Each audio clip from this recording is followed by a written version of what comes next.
एक धीमा होते हुए विशालकाय भारत का Q2 जीडीपी ग्रोथ कम हो गया। भारत की अर्थव्यवस्था 24 के दूसरे क्वार्टर में 5.4% बढ़ी। यह 7 क्वार्टर में सबसे धीमी विकास दर है। पिछले क्वार्टर Q1 24 की विकास दर 6.3% पर काफी अधिक थी। ग्लोबल मुश्किलें और देशी चुनौतियां साफ तौर पर असर दिखाने लगी है।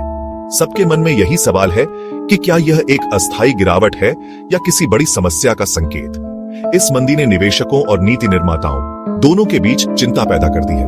भारत वैश्विक अर्थव्यवस्था में एक अच्छी स्थिति में रहा है।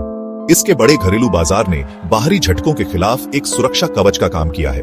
हालांकि हालिया आंकड़े बताते हैं कि भारत भी वैश्विक मंदी से अछूता नहीं है। आने वाले क्वार्टर भारत की आर्थिक विकास की कहानी की दिशा तय करने में महत्वपूर्ण होंगे।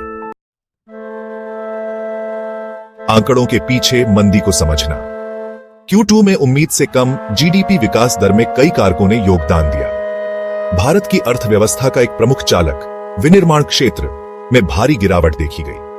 पिछले वर्ष की तुलना में विनिर्माण उत्पादन केवल 1.2% बढ़ा। इसका कारण कमजोर वैश्विक मांग और ज्यादा कच्चे माल की लागत को माना जा सकता है।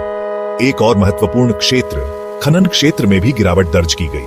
साल दर साल खनन उत्पादन में 2.8% की गिरावट आई।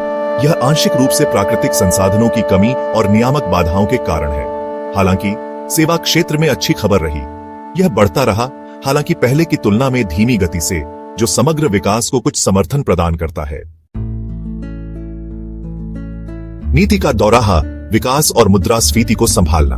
भारतीय रिजर्व बैंक ने अपनी नवीनतम मौद्रिक नीति समीक्षा में चालू वित्त वर्ष के लिए 6.1% की जीडीपी विकास दर का अनुमान लगाया है। यह पहले के 6.5% के विकास अनुमान से कम है।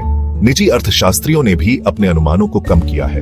वे कमजोर घरेलू खपत और उच्च ब्याज दरों को प्रमुख चिंताओं के रूप में बताते हैं। सरकार के सामने विकास को पुनर्जीवित करने और साथ ही मुद्रास्फीति को नियंत्रण में रखने का चुनौतीपूर्ण कार्य है। उच्च मुद्रास्फीति क्रय शक्ति को कम करती रहती है और उपभोक्ता खर्च को कम करती है। मुद्रास्फीति से निपटने के लिए आरबीआई इस साल पहले ही कई बार ब्याज दरें बढ़ा चुका है। हालांकि आगे की दरों में बढ़ोतरी आर्थिक गतिविधियों को बाधित कर सकती है। अर्थव्यवस्था को एक स्थायी विकास पथ की ओर ले जाने के लिए एक नाजुक संतुलन बनाने की आवश्यकता है। सच्चाई का क्षण, बाजार में घबराहट और आगे का रास्ता। नवीनतम जीडीपी आंकड़ों ने निस्संदेह बाजार की धारणा को कमजोर कर दिया है। आंकड़े जारी होने के बाद से बेंचमार्क स्टॉक सूचकांकों में भारी गिरावट देखी गई है। निवेशक कॉर्पोरेट आय और लाभप्रदता पर धीमी विकास के प्रभाव को लेकर चिंतित हैं। भारतीय अर्थव्यवस्था को लेकर अनिश्चितता को दर्शाते हुए रुपया अमेरिकी डॉलर के मुकाबले कमजोर भी हुआ है। आगे देखते हुए वैश्विक आर्थिक दृष्टिकोण अनिश्चित बना हुआ है। चल रहे भू राजनीतिक तनाव, विशेष रूप से यूरोप में युद्ध, विकास के लिए नकारात्मक जोखिम पैदा करते रहते हैं। घरेलू स्तर पर निवेश को पुनर्जीवित करने और खपत को बढ़ावा देने की सरकार की क्षमता महत्वपूर्ण होगी।